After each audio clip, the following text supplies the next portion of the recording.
Praise the lord. దేవుని నామానికి స్తోత్రాలు. ప్రభునందు ప్రియమైన దేవుని బిడ్డలారా, అందరూ బాగున్నారండి. దేవుని మహాకృపను బట్టి మేము కూడా బాగున్నాం.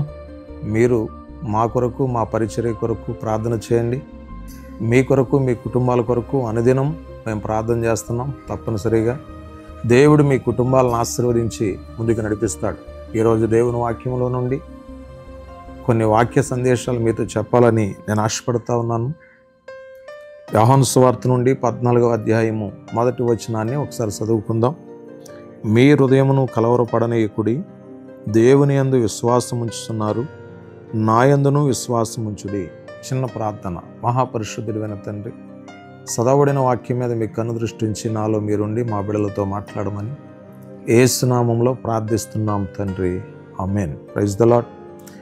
దేవుని బిడ్డలారా, దయచేసి గమనించండి. యేసు ప్రభు వారు చెప్తున్నటువంటి వాక్యాన్ని మనం పరిపూర్ణంగా జాగ్రత్తగా గమనించినట్లయితే దేవుని వాక్యం చెప్తుంది, మీ హృదయములను కలవరపడనీయకుడి.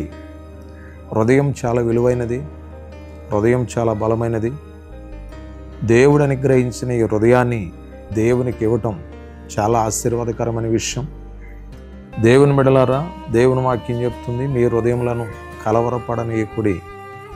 కలవరం అనేది హృదయాల్లో కలిగినప్పుడు చాలా బాధ అనిపిస్తుంది.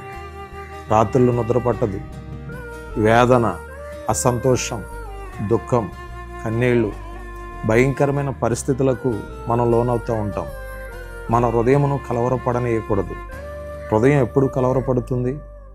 అప్పుల భారం ఎక్కువైనప్పుడు, అనారోగ్యం ఎక్కువైనప్పుడు, సమస్యలు కష్టాలు ఎక్కువైనప్పుడు, నిందలు అవమానాలు ఎక్కువైనప్పుడు మన జీవితంలో మన హృదయం కలవరపడుతుంది, మన హృదయం భయపడుతుంది, మన హృదయం బెంబేలు పడిపోతుంది.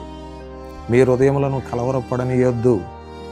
దేవుని వాక్యం చెప్తుంది, మనం దేవుని యందు విశ్వాసం ఉంచినట్లయితే, వాక్యమందు విశ్వాసం ఉంచినట్లయితే, ప్రార్థన యందు మనం విశ్వాసం ఉంచినట్లయితే, మనకి ఎన్ని బరువు బాధ్యతలు ఉన్నప్పటికీ, ఎన్ని కష్టాలు ప్రాబ్లమ్స్ ఉన్నప్పటికీ మన హృదయం కలవరపడదండి.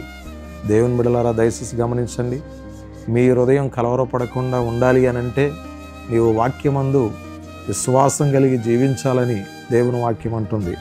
మీ హృదయమును కలవరపడనీయకుడి, దేవుని యందు విశ్వాసం ఉంచుతున్నారు. మనం ఎవరి యందు విశ్వాసం ఉంచాలండి? దేవుని యందు విశ్వాసం కలిగి ఉండాలి. చాలామంది బాధలు వచ్చినప్పుడు, కష్టాలు వచ్చినప్పుడు, కొన్ని ప్రాబ్లమ్స్ వచ్చినప్పుడు మనుషులను ఆశ్రయిస్తూ ఉంటారు, అధికారులను ఆశ్రయిస్తూ ఉంటారు, రాజులను ఆశ్రయిస్తూ ఉంటారు, లోక సంబంధమైన మనుషులను ఆశ్రయిస్తూ ఉంటారు.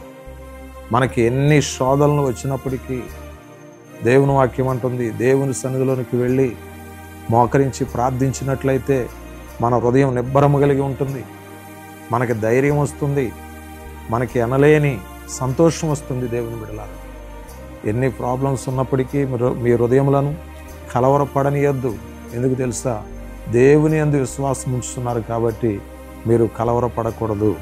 దేవుని వాక్యం చెప్తా ఉంది కూడా కదా, విశ్వాసము చాలా బలమైనది. విశ్వాసం లేకుండా దేవునికి ఇష్టడై ఉండుట అసాధ్యం. కాబట్టి దేవుని యందు మనం ఏం చేయాలంటే విశ్వాసం ఉంచాలి.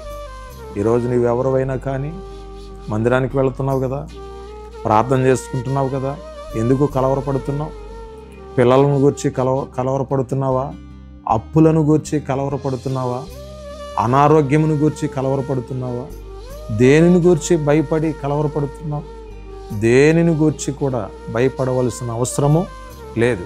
ధైర్యం కలిగి ఉండండి. పరిశుద్ధాత్మదేవుడు మీ కుటుంబాల్లో అద్భుతాలు చేసి ముందుకు నడిపిస్తాడు. నీ కొరకు నేను ప్రార్థన చేస్తున్నాను.